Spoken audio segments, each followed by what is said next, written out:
Housing today is scarce, expensive, and a complete pipe dream for young people. The average house price today is around 268 grand. To put this in context, the minimum income required to get a mortgage at that price is £53,600, a whole 17 grand more than the average salary. This is the biggest cost of living issue today, and perhaps the top political issue for young people. Despite that, the British youth are divided into two groups for how to solve this, with two opposing arguments: reform or replace, fix or finish. Welcome to the United Kingdom. Welcome to our country.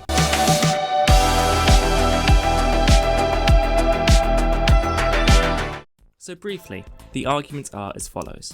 On one side, you have the belief that the problem with housing is simply that not enough are getting built. A less restricted supply of housing would allow the price to fall around a steady equilibrium that grows only with inflation. To this camp, the enemy is community groups, local councils, and the Town and Country Planning Act of 1947. We could call this the abundance argument, and it has some backing. City mayors like Sadiq Khan and Andy Burnham have been strongly behind this principle, as well as current Secretary for Housing and Local Government, Steve Reed. The second argument is different. It's that the housing market is fundamentally broken. People can't afford it now, and they'll afford it less in the future, because the market can only work if house prices rise above the rate of inflation. As far as this movement is concerned, abundance politicians are taking the role of King Canute against the natural movement of the market. Instead of stimulating supply in the market, this movement would argue that the solution lies in mass state intervention in the housing market. We could call this the radical argument. It has less support in traditional politics, but it's a growing movement amongst young people. The radical argument is simple. Imagine that the price of housing only increases with inflation, or even slightly drops below that rate. Why would you buy a house? You're paying more every month, as well as paying for your own maintenance. You've gone from simply living where you live to all of a sudden pouring thousands into what is categorically a bad investment. Why spend all that money buying, furnishing, and maintaining a house when it's only going to go down in value? I want to quickly point out there is a third argument on housing based around reducing demand instead of increasing supply through the reduction of net migration. I don't want to spend too much time about where this theory falls short because it's secondary to my central point and it slows down the pace of the video, so if you want to hear my argument against it, then please let me know in the comments. I'll lay my cards on the table, dear viewer. I support the abundance argument. I've got the book, I've written policy proposals following it. I think it makes sense. The radical argument works when looking at the perspective of a property investor. Those who are buying property on Billionaires Row in New York would be turned off if the price went down relative to inflation. But respectfully, viewer, fuck them. They are exactly who we need to discourage from buying property. What matters more is creating a market for the ordinary individual, and housing here is valuable not as a form of investment, but as a form of savings. So allow me to give you my simple argument for why. Sit back, dear viewer, as I tell you a story. Imagine a world with no inflation. Now, discard the worries about job loss, zero growth, and general economic struggle. This is a simple hypothetical. There's this dense apartment building in, let's say, Reading. Floors 3 through 8 are all filled with rental properties costing £800 a month, whilst floors 1 and 2 are selling properties for £200,000. Floor 3 has two people, John and Sarah. They both moved there when they were 22. They both make £40,000 a year, and they both save £400 a month in order to get one of those houses on floor 2. By the age of 28,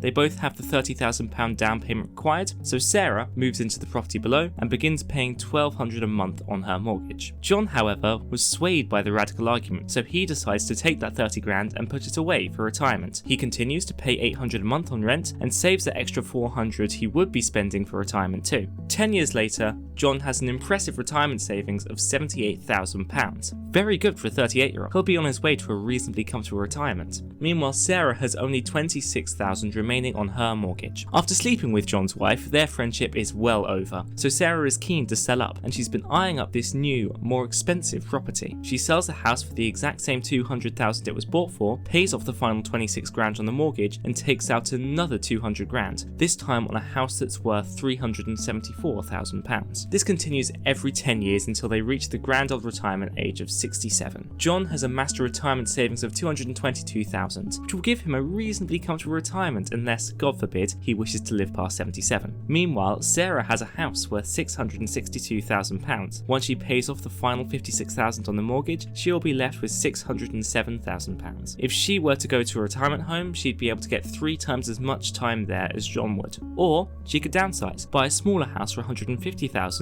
and she'd still have twice as much. Not to mention that John still has to pay nearly £10,000 every year on rent, whereas Sarah doesn't have to worry. But this hypothetical is too simplistic realistic to mean anything, and the details I left out almost all benefit John over Sarah. What about the interest on an ISA? What about the interest on the mortgage? Not to mention there's a housing market where house prices 1-to-1 match inflation is near impossible. Needless to say, this hypothetical model was well worth updating. So for this change, I attempted to create the sort of perfect scenario that a radical might describe when they push this argument. Inflation 2% steadily matched by wage growth, with house prices only increasing 1.5%. The interest rates for the retirement ISA and mortgage were taken from a rough average of current rates, so 4.5% and 5.5% respective. One aspect I was torn on was stamp duty. Does an ideal scenario include stamp duty for those buying just for themselves? I decided in the end to go both ways. Do one where stamp duty is included and one where it isn't. The actions of each person are the same, with the only difference being that the mortgage and savings contributions increase 2% each year. But there is now a third person. This person initially goes along with buying a house, but decides that after 10 years that they like their little apartment and would like to stay there. So they put their monthly mortgage payment into a retirement ISA after the first house is paid off. This was to represent those who had a strong emotional connection to the house and chose not to leave. Here are the results for each simulation. I'll remind you that this is from a scenario where people make slightly above the average UK salary, and they either save 12% of their earnings or get a mortgage within their price range. These people are reasonably well off, but it's not a group of intensely privileged people, yet all of them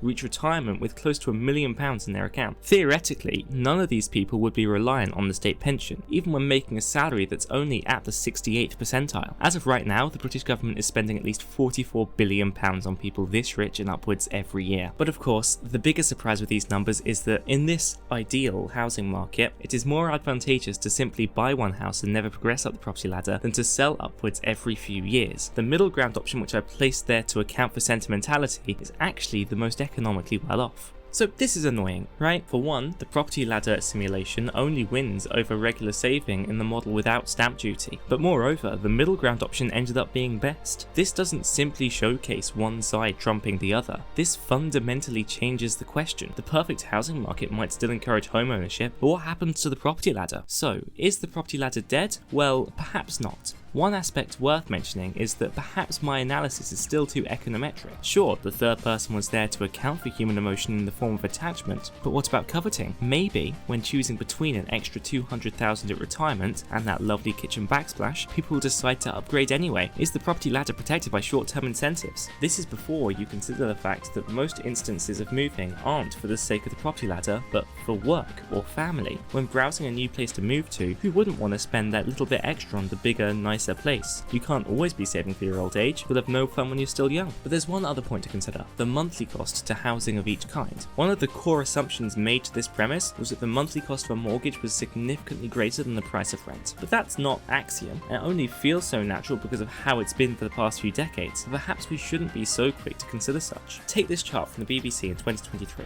Notice how the areas where buying is cheaper monthly all feature lower prices across the board. One of the effects of an increased supply, or indeed decreased demand, is that the price of the average monthly repayment also drops. Now, it's worth noting that these are minimum payments designed to pay off a house after 30 years, instead of the 15 to 20 that the houses get paid off in the simulation. But there's no reason to believe that the same won't apply at a faster level. After all, house prices in Wales, Yorkshire and Scotland aren't falling relative to inflation. Perhaps a more advanced model which can capture those nuances will turn out an even stronger result for the property ladder. So maybe the property ladder isn't as safe as I have initially thought, but there's definitely a path towards it. As the model demonstrated, cutting stamp duty for individuals would help, as well as building more housing of all kinds, and perhaps even placing some restrictions on rental properties to balance out the rental and owning market. In this video, I set out to prove that an ideal consumer-facing housing market still incentivizes most people to buy a house. In doing so, I found that it isn't necessarily, but it can be. But for now, I have been Scala of Politics Review. I hope you enjoyed, and I bid you good night.